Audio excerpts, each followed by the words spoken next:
What happens when partnership is no longer about leading or following, but about listening? When movement becomes a language for awareness, presence, and care? Today's guest has spent a lifetime exploring that question, not just on the dance floor, but in life itself. Bonnie Diaz is a world-class ballroom champion, educator, and the creator of the 4D partnership system, a way of understanding connection through four dimensions: the physical, the social, the emotional, and the spiritual. In this conversation, we talk about dance as a mirror for intimacy, how partnership reveals our patterns of control and surrender, and what it means to meet another human being with kindness, awareness, and shared access, on and off the floor. It is not going to be about dance, but about how we meet. Dance is the metaphor, the body is the language. This is a conversation about movement, yes, but even more so about presence. Welcome to 340, and welcome, Bonnie. I'm so happy to have you here. Hi, thank you for having me. Great. So I'm truly looking forward to this conversation, and I thought we're going to dive into the questions directly. And Okay.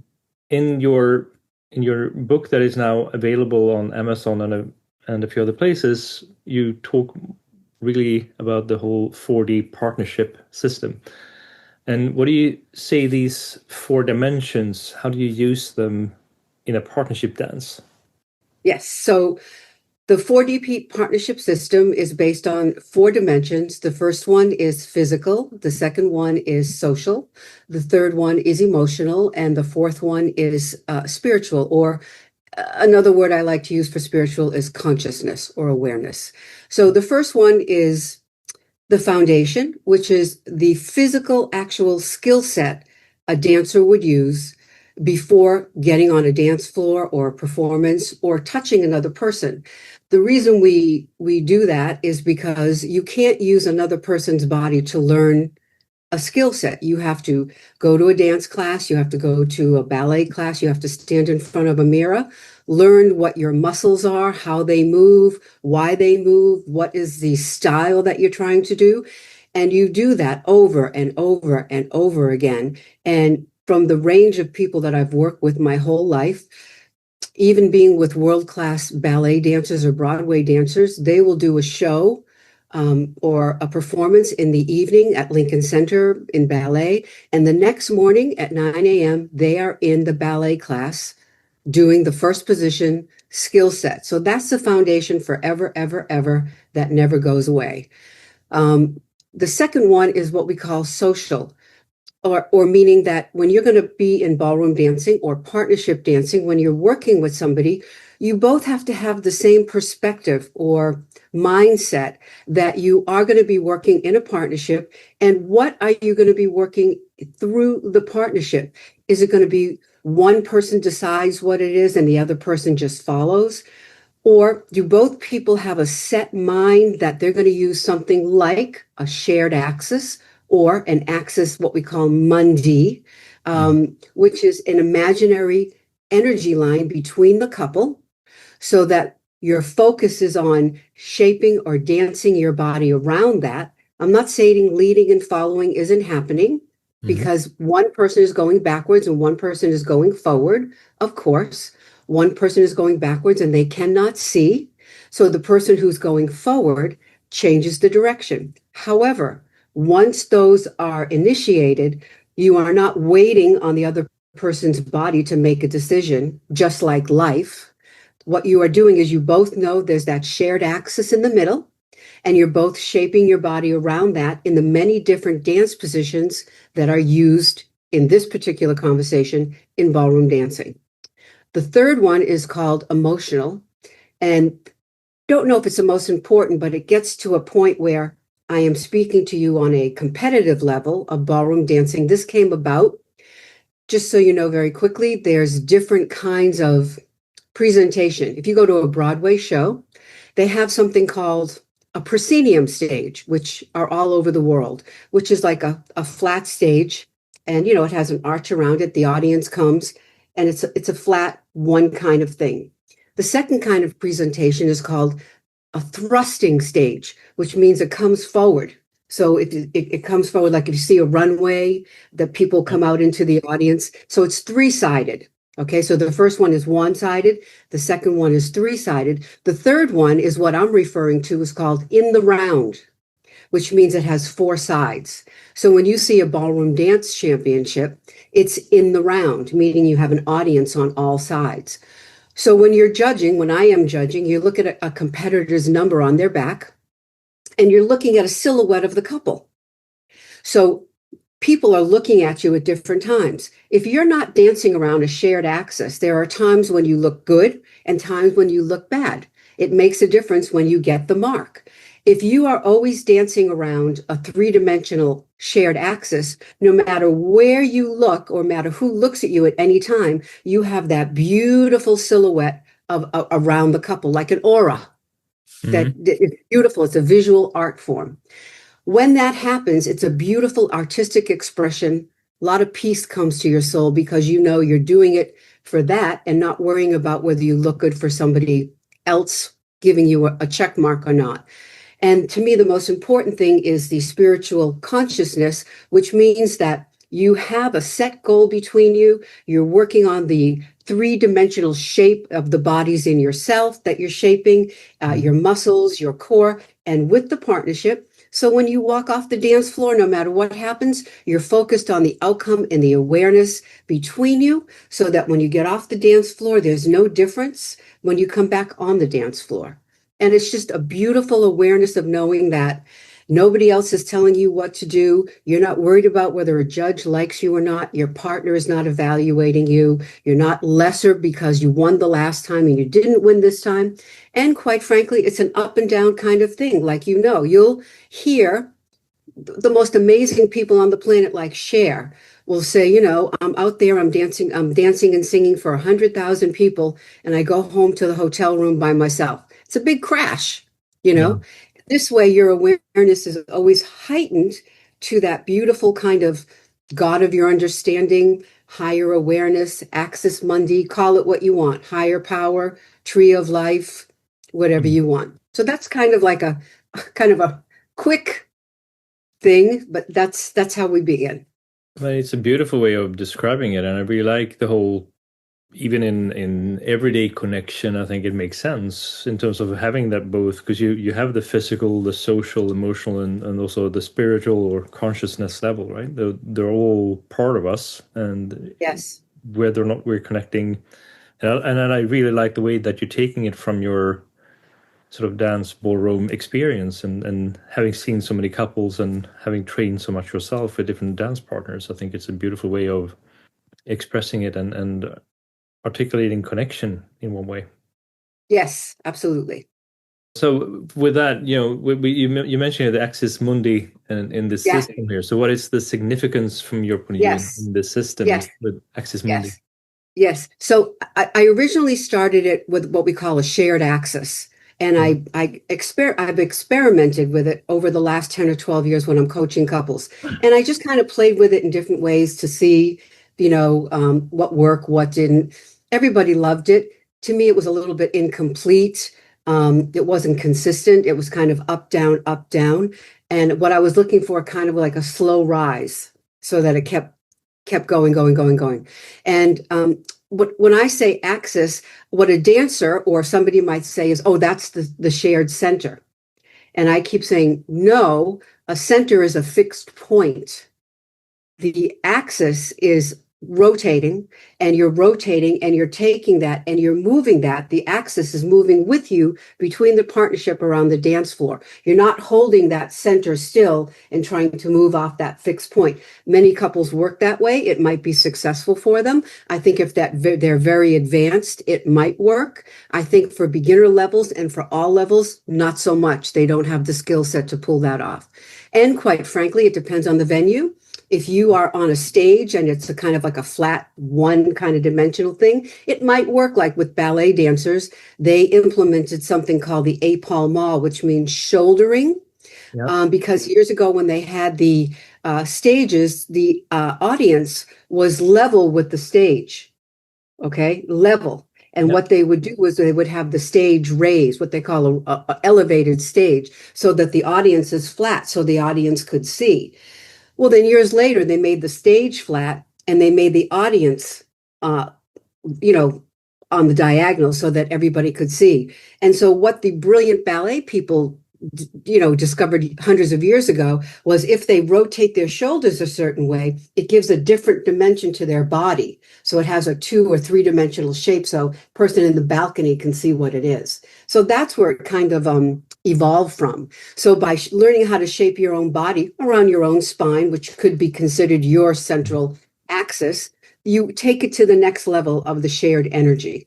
So by extending that around the dance floor is how we kind of develop that.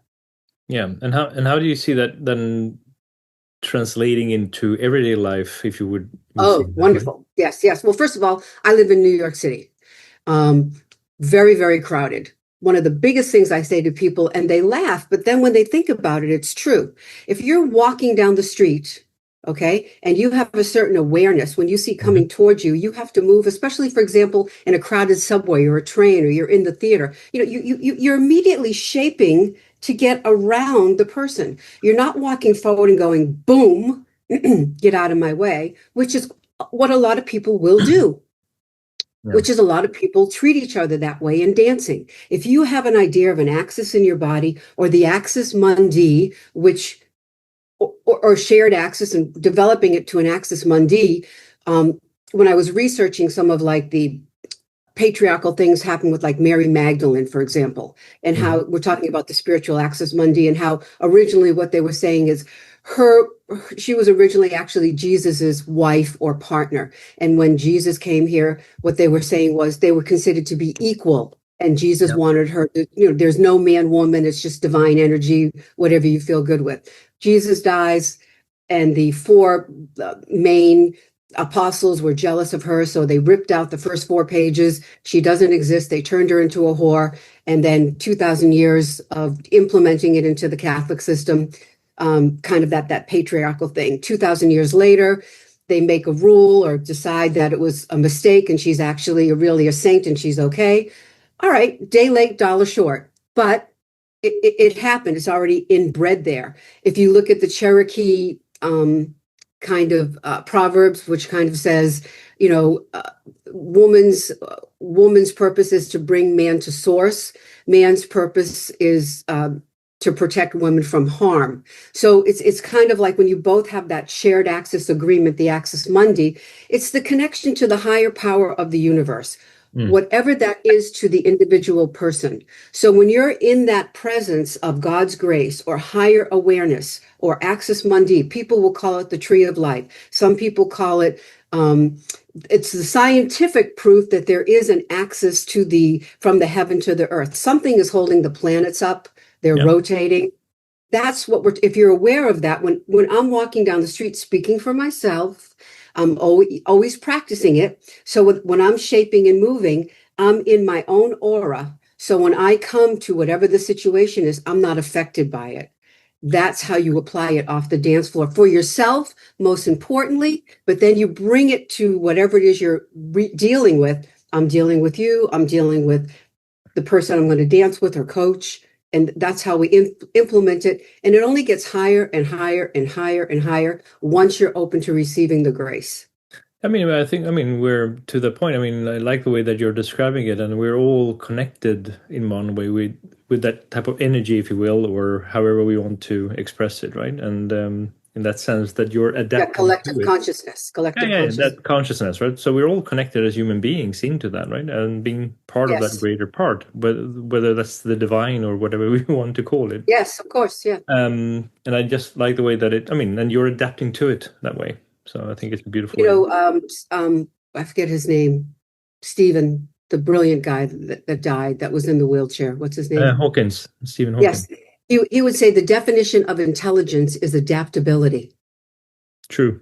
I thought brilliant, because you can have 10 PhDs and still not get it together. Whereas, for example, if you're dancing on the dance floor in a show, something always happens. A costume mishap, you fall down, How quickly can you turn around and make that work for you? How quickly can you adapt to moving around the dance floor with 20 other couples?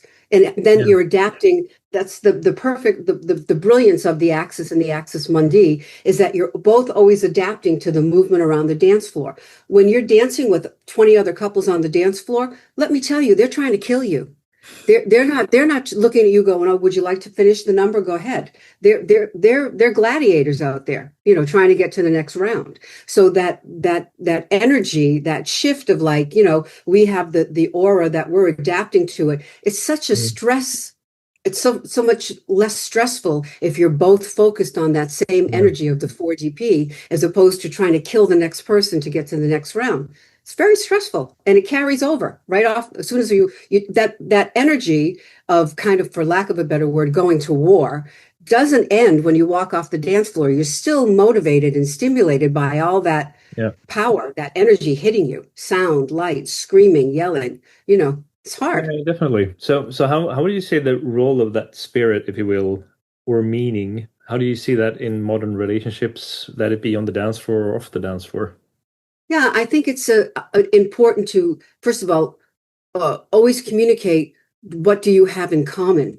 For example, if I have many, many wonderful friends that someone is a born again Christian. Uh, that doesn't work for me. That works for them. So I know there's only certain things I'm going to chat with them about. And Mhm. whatever they choose to chat with and whatever works for them, that's fine. I know it doesn't work for me. When somebody is a little bit, when you say spiritual, are you aware of this? There's a higher power, any kind Yeah. of higher power in the universe. That's the start. Are they open to that? Mm. And are you open to sharing your experience of what that thought process is of the higher power? For me, I believe, and what I've been trained in, is that there's a higher power. I have no control. I have no Mhm. control. There is a destiny for me. There's a destiny for everybody that I have no control of. Why are some people killed in a car accident? Why is a whole plane taken down? Why do some people have cancer? Why do some people not? Why people are some successful? I think the destiny is that the divine energies give you an opportunity. Are you smart enough to take it? Are you wasting it on drugs? Are you upset because you're not successful? Can you change yourself? Can you move forward? Can you be aware of what the universal energies are presenting for you? And I think the most important thing is that, have you found your purpose? Have you found your purpose? Do you know what your life's purpose is? If you don't, I think that what makes people crazy. And I think they get bored and they go off the rails. So when dealing with another person, are you even open to discussing that? And I think what happens is when you realize this person doesn't have any kind of viewpoint like Mhm. that, even if you do have a strong physical connection to them, are you have enough awareness to realize that you're going to go only so far with them? Are you both okay with it? Do you find somebody that when you're working together going, can we both focus on something and produce this outcome together? Are we both in agreement? And can we figure out how we want to do that, in certain times of our life or just for a certain amount of time? Do you want to waste the energy with that person or do you want to create something together? The people focus on process. I'll focus on outcome. I focus on outcome. What do you have to do to sacrifice? What do you have to do to, Mhm. one of your question was, what is kindness? Yeah. Kindness to me is working or your behavior for asking nothing for in return. Yeah. That to me is kindness. So Yeah, when you're what working kindness actually together, mean in a partnership, right? Yeah. exactly. Yeah. So when I'm dancing with somebody, if they don't have a perfect posture, I'm not going to do something because they're not um, giving me what I need. I'm going to adjust myself.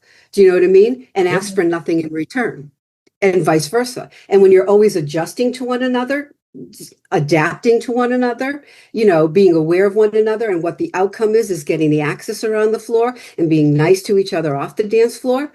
Life is beautiful. Life is beautiful, rather than worrying about whether, terrible things are going to happen. Very much so.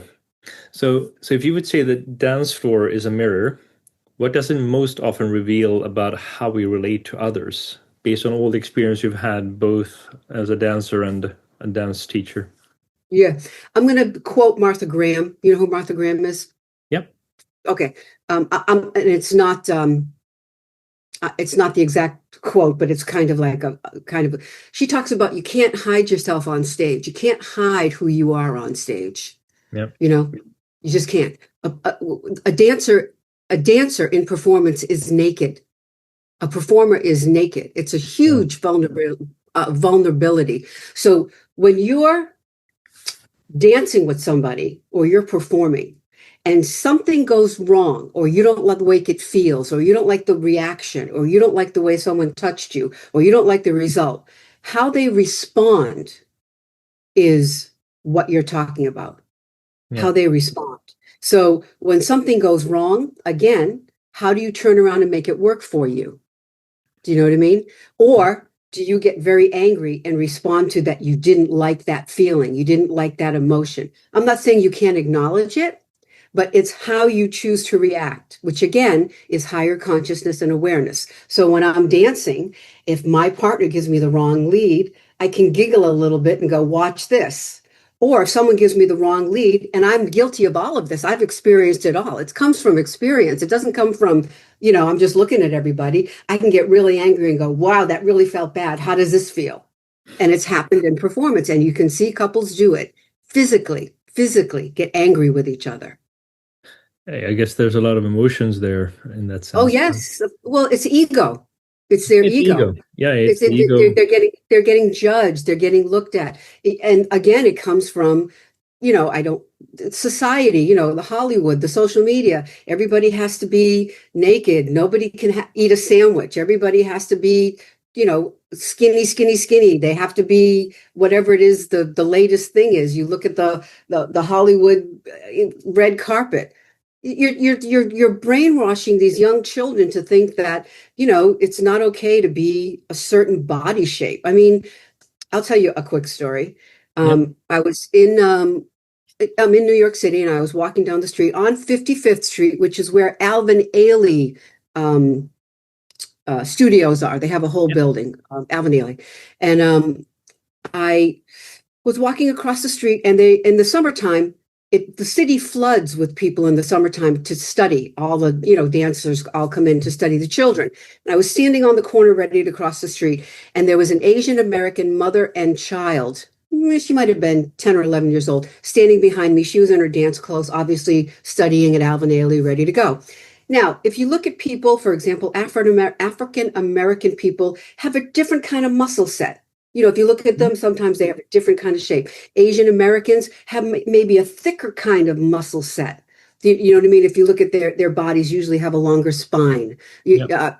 than legs. Everybody has a different kind of long muscle, short muscle. Everybody, whatever the God energy did, it was for a purpose. I don't question it. That's the way it is. Um, and the girl had like a thicker muscle set. She wasn't heavy. She was beautiful. And so she said to her mother, and I wasn't eavesdropping, but they were so close, I heard it. Yep. She said to her mother, can I eat lunch today? And the mother said, no. And I wanted to turn around and say, let that little kid eat a sandwich. You know what I mean? And I didn't say anything, but I thought to myself, this is what is being taught to these children, that they have to look a certain way. And I thought, wow. And so I think that's an important thing. I think the older ones and adults, it might be too late for them. I don't know. But Yeah. I think for the younger kids coming up, especially when I see, how they treat them, how they groom them, how they look at them, I'm like, it's not okay. It's not okay. God gave everybody a gift. The thing is, can you figure out what that gift is? That's the thing. So I've dealt and I've trained people for many years that want to be dancers. And quite frankly, God gave them no natural talent in that. I don't know why. I don't know why. All right. Yeah. But if God made you to be an accountant, be the best you can be at that. And some people just want to be something that God didn't give them a talent for. And they don't know what that is. And I think that makes them crazy, that they keep trying to do it over and over again and they don't get a result. That's the definition of insanity, repeating it over and over again and not getting the result. Yeah, that was another famous scientist who said that, right? With Yeah, Einstein yeah. saying, I mean, God did not make me a singer. I don't no, particularly care for it. I mean, if I have an audition, which I've had to do for Broadway shows or whatever, I can sing. I can take singing lessons. I can stay in key. You don't want to hear me sing a solo. I don't want to hear me sing a solo, but I can stay in key and stay in the chorus, you know. yeah, But it's not my passion. I'm not going to keep trying to be a singer. Whitney Houston, the gift right there, you know. Even though exactly. she practices, it's the gift. Judy Garland, all these amazing Frank Sinatra, that's the gift from God, you know? That's a gift. Exactly. I mean, you mentioned a few things here was when you were describing sort of if dance floor is a mirror and everything, and I think you mentioned vulnerability, that a dancer is so vulnerable on the dance floor. Yeah, I think Uh, it's I think you know, being I'm a judge. I just yeah, finished judging this past weekend at a competition, you know, and there's a certain standard that you're looking at from, you know, beginner to advanced, and you're trying to be as open as possible when you give somebody a mark and they're dancing against somebody else, you know. It takes a lot of courage to go out there and be judged.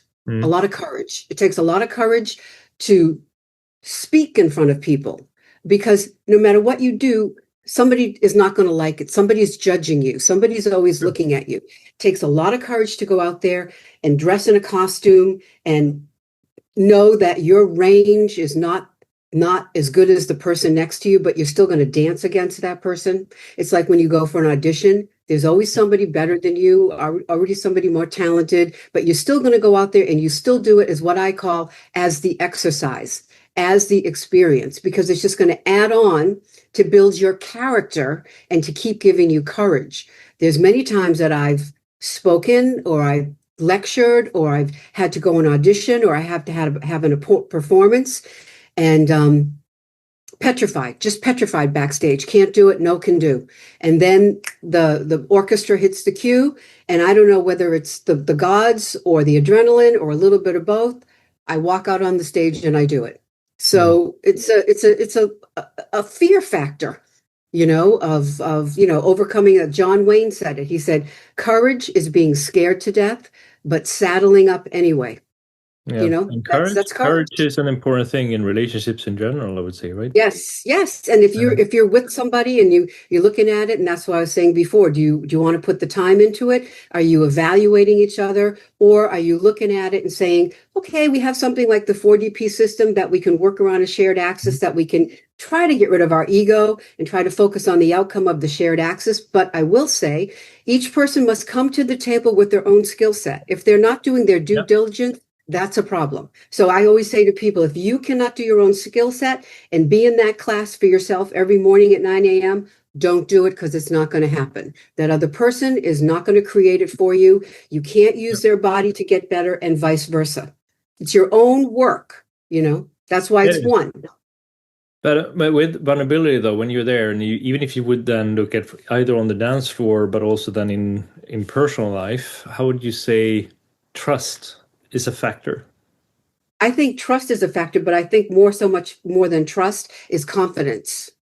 Confidence in your connection with the higher power and Yeah, knowing that no matter whatever the experience is, I am trusting the divine energies. So I have confidence in myself because I am trusting the divine energies of putting me through this experiment. Or this experience, which is what I have learned my whole life. I think, and I've done this personally, is I put on a persona which is like fake confidence, which breaks down, which makes you really uncomfortable in your own body and your own soul. But when I've totally given up the ego attachment and know that the divine energies, I am trusting the divine energies and I have no control, I trust. That's the trust that I have. Do I yeah, trust you? Not particularly. I don't know you. Do you know what I mean? Would I give you my deepest, darkest thoughts? Not particularly, but I trust the divine energies that you have come into my life for this experience, and I'm sharing it with you. yeah. Do you understand what I'm saying? I know exactly what you mean. No, no, but I think then that's really where I see when you start building a relationship, whether it's on the dance floor with a long-term dancing partner, or you go into a personal relationship, either romantic or like a friendship or work relationship. I think we're all in different connections. I think you have similar place. I think the Yes. 40p system actually works in either of those contexts in that sense, right? And Yes. And get that I way. also wanted to say something very interesting that happened. I went out and I did kind of a lecture out in Colorado Springs last year, and it was for people that were kind of like performing arts dancers, not um, partner dances. And the gentleman that said, can I said, sure. So I had the first edition of the 4DP, and I kind of flipped it so that it was all for them as opposed to worrying about being with somebody else. But what it did was it gave them awareness of an axis in their own body, and also the kind of the shared axis outside of their body if they're walking around trying to work on their own dancing. So that was the first time I had done that. I didn't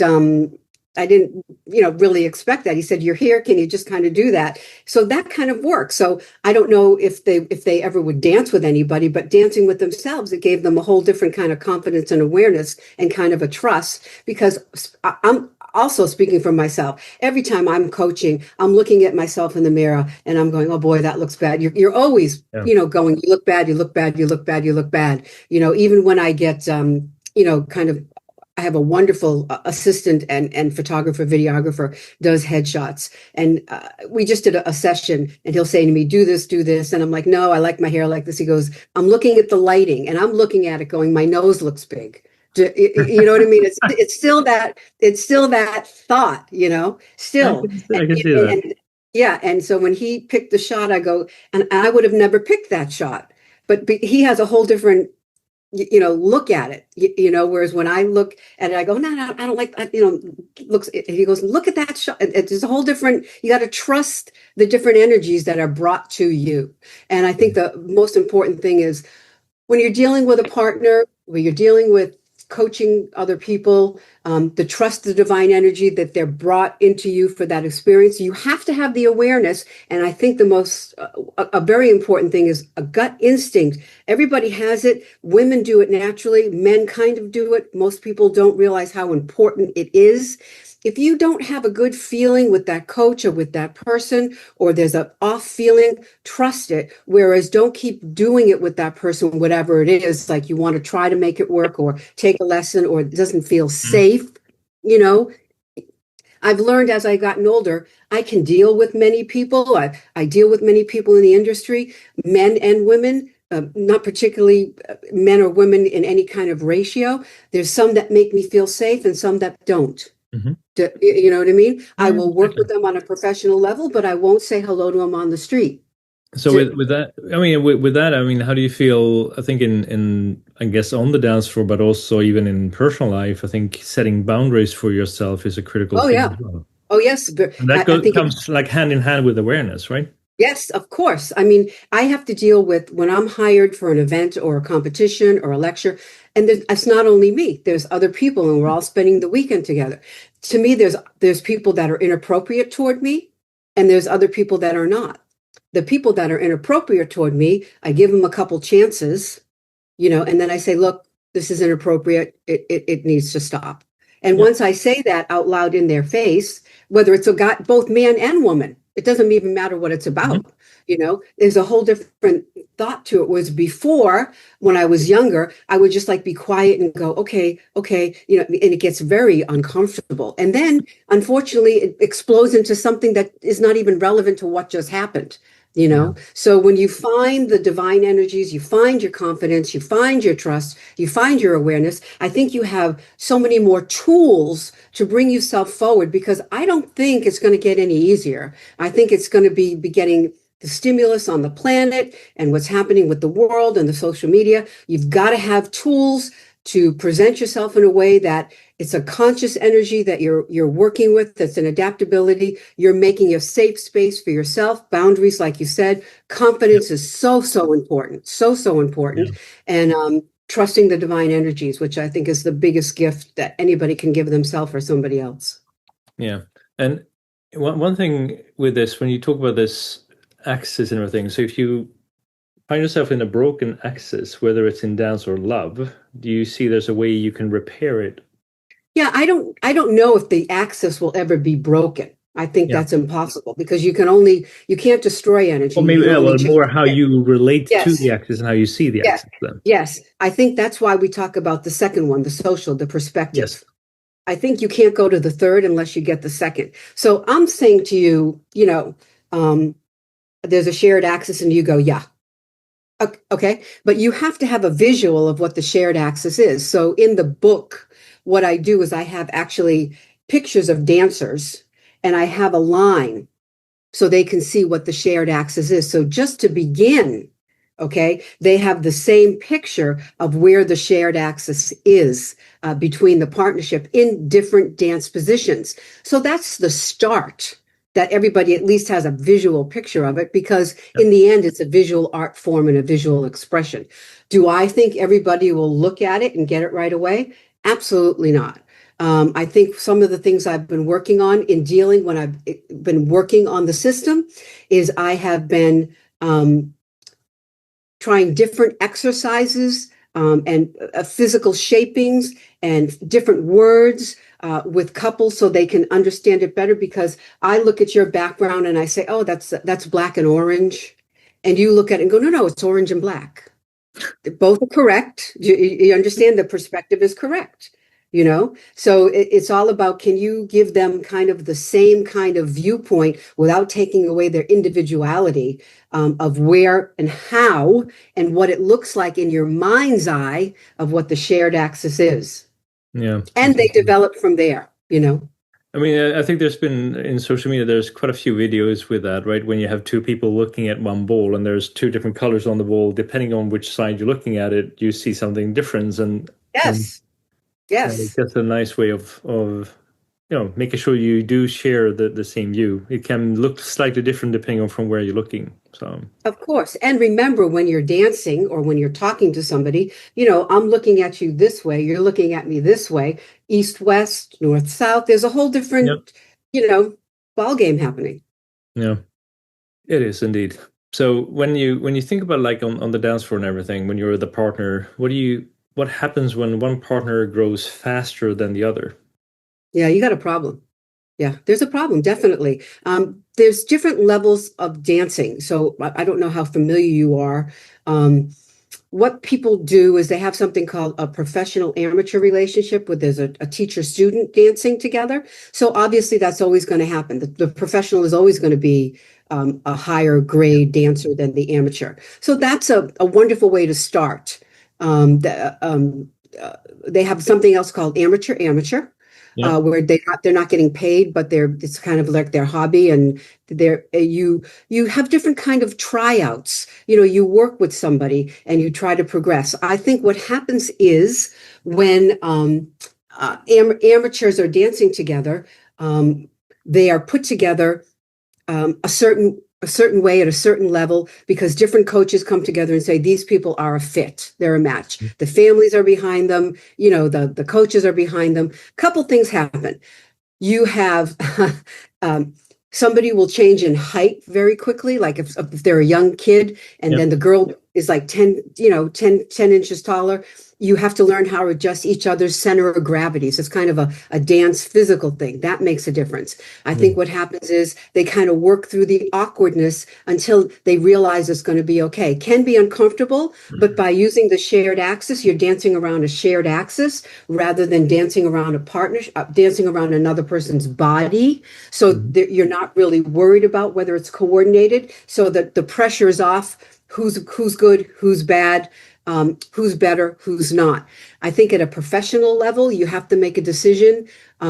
Are we going to stay together as a couple off the dance floor? Are we staying together as a couple on the dance floor? I've seen couples work together and say, look, this is as far as we're going to get. Thank you very much. I have to move on. I've had other couples say, look, I know you're never going to get any better, but I want you for my life partner off the floor. We're staying together. I think it depends on their mentality and their goal and their awareness. Are you making this your life purpose and you want to be a world champion? If you Yeah. want to be a world champion and the other person is just not stepping up, and if you've given 125% and you've worked around a shared axis, one of them has to say, look, I'm going to be a world champion. You're not. You got Yeah. to make a decision. I think it's honesty. It's honesty, and it's important that I think a wonderful solution to it is if you're working around the shared axis, you're not worried about the person's level. So if in a performance, it takes the pressure off, it takes the hatred away, it takes the Yeah. resentment away. Do I think it's going to be something that lasts for the rest of their life? It depends on what they feel good, how they feel about themselves and about each other. Do they Yeah. want to keep putting the energy into it? And is it only going to go so far? Are you brave enough to say, I can only go so far with you? Can we be friends? Do you know what I Yeah. mean? That's a very that takes a lot of courage that we Yeah, talked yeah. about as well, right? And So also people are married. There's a problem. yeah. If you're married, it's like you're stuck. I'm not saying you're that's not going to change unless you get Yeah. divorced. So if you decide young you're getting married and you want to be a world champion, and then all of a sudden one of the partners gets brilliant and the other one, no matter how much they practice, or they decide they don't want to practice that much, but you're still married. What some couples do is one will just still be husband and wife, but the other couple will just find a partner That matches the other partner's that level. matches. Yeah, yeah. Yeah. I think there's so many different situations, you know?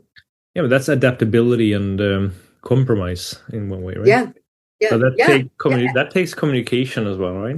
As a Oh, key yeah. thing. That's what I'm saying. Do you willing to say, I went as far as I could with you. I gave it 125%. I've got to move on. Hope we can still be friends. Thanks so much. Yeah. And then it's the control factor. No, I want you to stay with me, but you can't do what I can do. I'm going to still, move forward. Yeah. So do you see are there any examples where people confuse technique with connection or vice versa? I think there's technique is several different things. The Yeah. technique is individual skill set, Yeah. which we talked about before. You're working on all of your whatever it is. You're at the ballet bar. You're working on rumba walks. You're working on footwork. You're working on core placement, arm styling. That's individual technique. I think you have a partnership technique that is different that you add on to the individual technique. Do you know what I mean? Yeah. I think connection is there's different kinds of connection. There is the mindset connection, what we talked about. Number two, the Yeah. shared perspective, the social. I think the connection is in a weight shift, which actually transfers when you touch somebody's hand, in the joints. We teach partnership by holding somebody's wrist Yeah. so they can feel a shift through the joint so that it transfers just by walking back and forth. You can learn how to feel that through the bones as opposed to, squeezing somebody's hands or fingers. And you learn how to track that kind of technical weight shift. There's rotating technique. So you're trying to always adjust to the connection, which the connection in the end, if you bring all of those layers together, the outcome again is connecting the partnership to the Mhm. outcome of the shared axis, which is what you're taking around the dance floor between you. So there's many different layers to it. And the beauty of it is you could go back and say, whoops, number one was off. I got to go do that. I'll be back in 20 minutes. Let me practice that. I'll come back. Number two, okay, the ego's gone. I like the idea of what you looked at as a perspective. Let me try to look at that picture in the book again that says, here's the line. Maybe we should shift it here. Number three is emotional expression. I feel joy and kindness towards you and my fellow man. I know I have a beautiful silhouette around the dance floor. Let's go. And number four is, hey, I still want to be with you. Let's get a cup of coffee. Yeah. You know what I mean? Yeah, So for sure. technique and connection there's so many different layers of it, you know? I mean, there are definitely different layers, and I think the Yeah. beautiful thing what you're saying here is really that in one way, if you take that into a personal relationship, it's also the courage to say that you need a pause just to go and think. Whether if it's Oh, an oh argument or yeah. something else, just say, "Hey, let me go back and take a pause for 20 minutes Yes, just to of decompress course. and come Yep. back in a different way." Well, and also the beauty of that is when I was competing professionally and doing shows, there was no system that would help me. Yeah, You know what I mean? I would just do it over and over again, and it still didn't work. and the person didn't do it the other way or whatever. So even if I practiced on my own skill set, when I came to the table, the other person didn't have the same perspective. So I could be practicing over and over again, and the other person didn't have the same perspective. Whereas with the 4DP, you have 4 dimensions. At least you have, whether it's going to work for you or not, or whether you're going to agree or not, at least you have a reference point. You have a shot at it. Yeah. You can say, well, okay, I take responsibility because, my rumba walk, I got to do it again. I did the turn wrong. Let me get the physical skill set. The person might say, you know what? I really didn't have a picture of the shared axis on that third part. Let's try to regroup and do that again. At least there's an opportunity to try to move forward and connect again through that kind of technique. And I think a reference point is beautiful, rather than depending on the other person to say, did you like it? Did it feel good? Did it not feel good? Or depending on a coach saying, well, I think if you try this, you've got to have something in your own vision, in your own universe that says, this is what I'm bringing to the table, rather than, I'm not saying therapists and counselors and what's the word? Motivational speakers aren't good or helpful, but to me, it's an high and then it goes down. If that person isn't with you 24 hours a day, how do you know it's not working correctly? Yeah. You know what I mean? It's like that felt good for the weekend. Yourself. You need to practice yourself all the time. Yes. Right? And then you got to do it with somebody else. So I think with the system, it's been the biggest gift when I've worked with people and kind of said, look, here's the 4 things. What do you think? They're so shocked that they have 4 things to choose from on their own, rather than looking at each other, go, well, I think you should do this and I think you should do that. And my point is, what makes you think your body is correct? Yeah. What makes you think you have the data to tell me that my body is incorrect? Why do I have to go about what makes you feel good? Yeah, I mean, And I think vice versa. the body never lies for anyone, right? I mean, I think Never, ever. It's like when that, when someone touches you and you flinch, yeah, you trust that. You trust that. yeah, that's an instinct you have, right? Yes, of course. For sure. But another thing that I sort of take away with what you're saying here as well is sort of, and we touched on that in the beginning, is really around the shared values in one way, right? So if you say that, right? And I think that goes on the dance floor, I guess, as well as in any personal connection and relationship you have as well, that you need the shared values. I think that's a critical part for success of any relationship. I am not a relationship expert. I'm not like a couples therapy kind of person. I don't think it's good or bad. I just know that from working with dancers and performers and actors and singers my whole life, and experiencing it myself, not having mutual respect for each other, off the dance floor, and then when you come on the dance floor, and then you don't have that same respect when something goes wrong or something doesn't feel good, that shows in the body expression, that shows in the movement, that shows in the touch, that shows in the feel. And I think the most important part for me, and I'm a dance person, is off the dance floor. Because you're going to spend more time off the dance floor than you are on the dance floor. So if that isn't in practice, if you don't have mutual respect, a shared awareness of what you want to develop in your relationship, whether it's just as a dance, as a friend, is it a marriage, is it sex? And are you willing to expand to the next level? And if one person has a different viewpoint, are you willing to take the time to invest the energy to communicate, to talk, to say, I don't think I want to do that. Or I do want to do that. I want to put the time and energy into it. And I think when people are younger and don't have a lot of experience, the human brain is not even developed till you're 28 years old. Seriously, scientifically. So you don't even have the knowledge or data to know, what the heck is going on.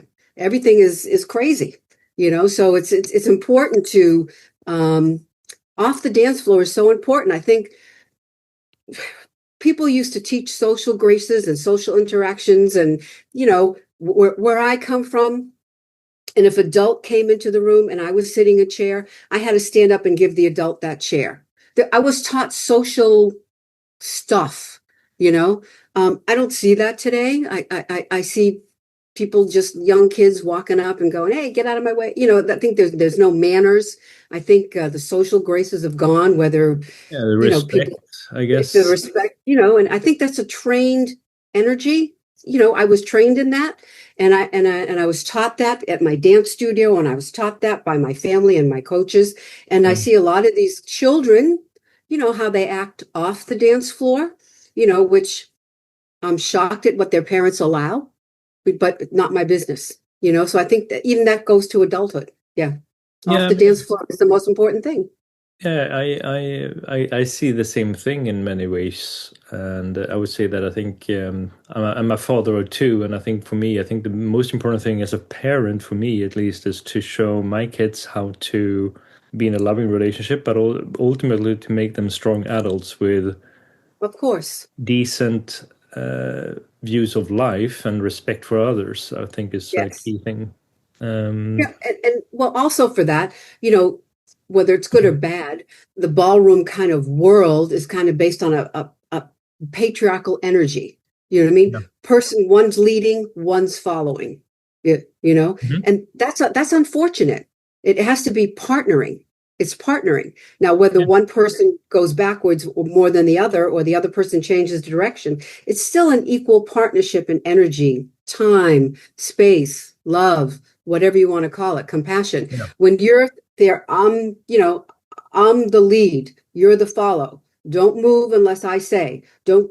It's a very uncomfortable position to be in all the time. I I see agree. many women dancing and they're afraid to move because the guy's like, no, good, bad, control. And I'm like, well, that's not going to help. She's going backwards. She can't see. She's in high heels. Her knees and her feet are facing forward in a different direction than yours. I know you think you're following her, or she's following you, but she's actually in front of your body. So she takes the weight shift first, and then you follow it up. So doesn't she get ahead of you? They're ahead of you in time and space. Aren't you technically following her?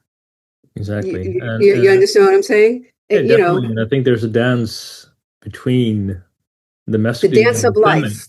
I mean, there's Yeah, a yeah. dance, I would call it, it's like dance of polarities or the dance between the different masculine and Yeah. feminine energies, That's whatever. why the new title in the book was like for your dance of life, Yeah, I like because you're it. dancing on and off the dance floor, whatever that shared axis is. Are you going to help each other with the groceries? Are you going to, walk the dog, or you know what I mean? Who's opening the door? Who's shifting in the subway? Yeah. Who has the awareness and the consciousness?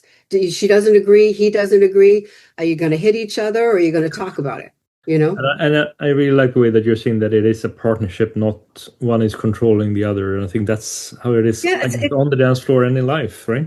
yeah, it's unfortunate. It's unfortunate and unfortunate, because I've been coached both ways, Yeah. since I can remember. Don't move, don't look, don't wink, don't move your shoulder. I didn't say it, Mm. and the other person is like, go ahead, I gotcha. Go ahead, I gotcha. Go ahead, I gotcha. It's free. You feel safe. And it's like, it's what I call the guy is when I'm dancing, no matter what mistake I make, the guy is covering me. Yeah. He's adjusting to me, and I'm like, when that happens, I'm yours. I feel safe. I'm making a mistake, and you're dancing around me, making me feel like I'm the best thing on the planet. And I'm like, you got me, I'm yours. You Yeah. understand?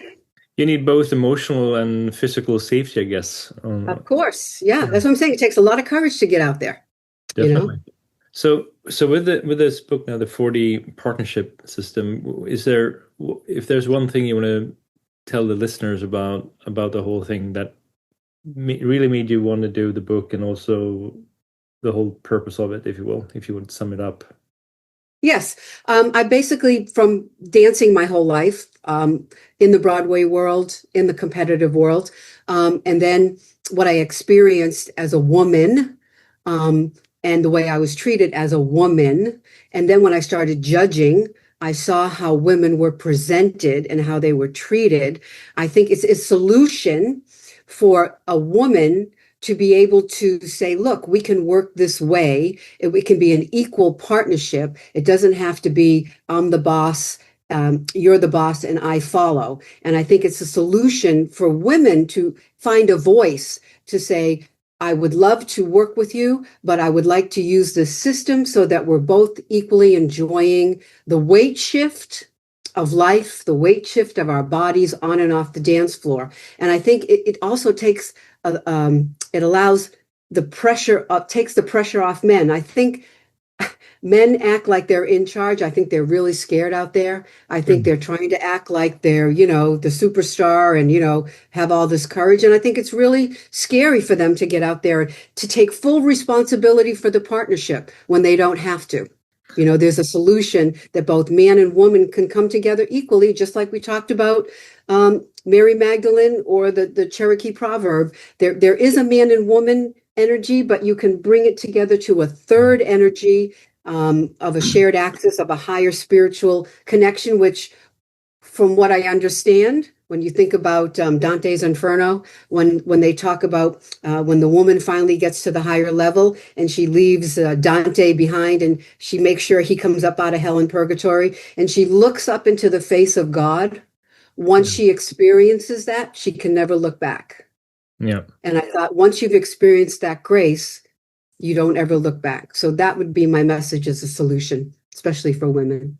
Yeah, and I can definitely relate to that, and I think there's also an element there of yeah, where men are taught to perform in everything we do, right? To your point here, right? And I think when men are taught to perform, and if we're not performing, there's something wrong. That's sort of Oh how yeah. a lot of men are seeing it, right? Oh, And that's very for example, that stressful. Very and then stressful. and then in yeah, in relation to that, you have the thing that you mentioned around vulnerability, right?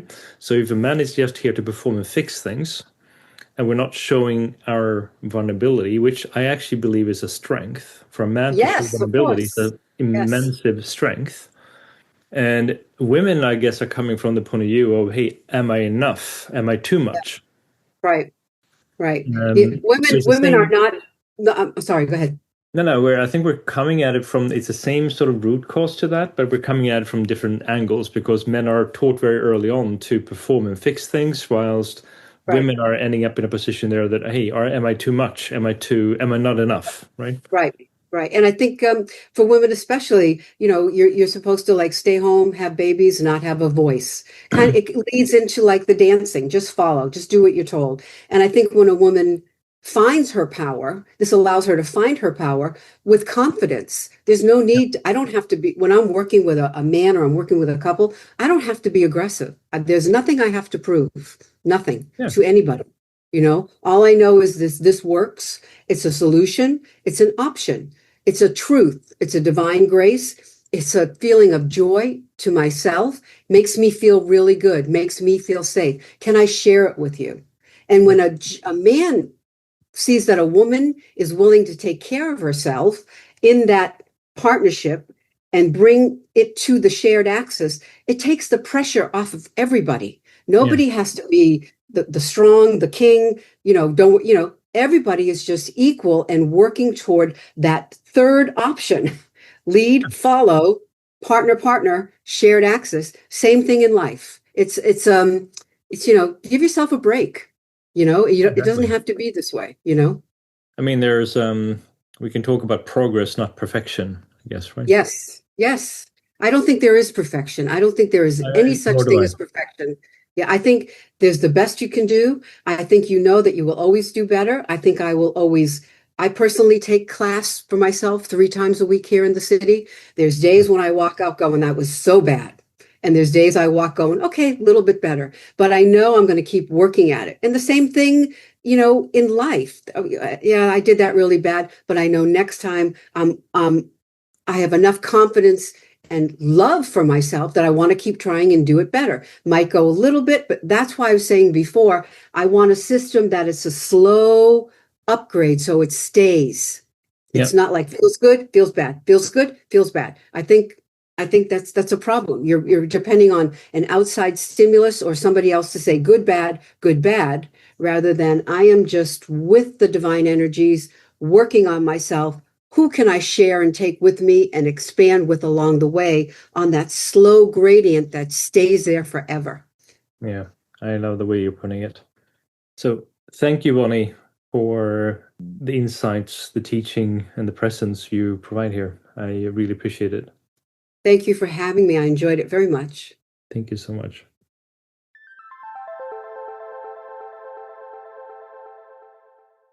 What I take with me from this conversation is the idea that partnership is not something we do, it's something we practice. Bonnie's work reminds us that intimacy is not created through dominance or perfection, but through awareness, kindness, and shared responsibility for the space between us. Whether you dance, love, lead, or simply try to meet people more honestly, the 4 dimensions she speaks about live in all of us. When I look at it, I see her 4D partnership system more as a way of seeing things, more than a system itself. Thank you for listening. This is 34O, the space where we explore how we meet, move, and connect. Stay open, stay present, and stay human.